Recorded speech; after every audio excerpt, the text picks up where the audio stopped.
জিনের প্রতিশোধ। ঘটনাটি ঘটেছিল আমার দাদির সাথে।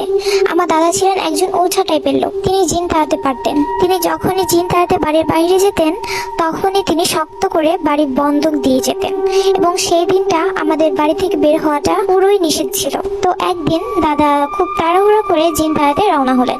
সেদিন তিনি বাড়ি বন্ধক দিতে ভুলে যান। তিনি যে বাসায় জিন তাড়াতে গিয়েছিলেন, সেই বাসায় পৌঁছাতে পৌঁছাতে তার প্রায় 8টা-9টা বেজে যায়। তিনি অনেক সাধনা করে একসময় জিনটাকে পরাজিত করেন, এবং জিনটা যাকে ভর করেছিল তার দেহ থেকে জিনটাকে ছাড়িয়ে দেন। জিনটাকে ছাড়িয়ে দিতেই সেটা হুঙ্কার করে বলে উঠে, আমি গেলাম তোর বাড়িতে। তো দাদা উত্তর দিলেন, যা, তুই যা পারিস তাই কর। কিন্তু সাথে সাথে দাদার খেয়াল হলো যে তিনি আজকে তাড়াহুড়ো করে বাড়ি থেকে বেরিয়েছে, বাড়ি বন্ধক দিতে সে ভুলে গিয়েছে। এর মধ্যেই জিনটা দাদার বাড়িতে এসে দাদার রূপ ও কণ্ঠ নিয়ে ঘরের বাইরে দাঁড়িয়ে দাদিকে ডাক দিলেন, জমিনা, বদনাটা নিয়ে আসো তো। দাদি ভাবলেন দাদা হয়তো টয়লেটে যাবেন। গ্রামের টয়লেটগুলো বাড়ি থেকে একটু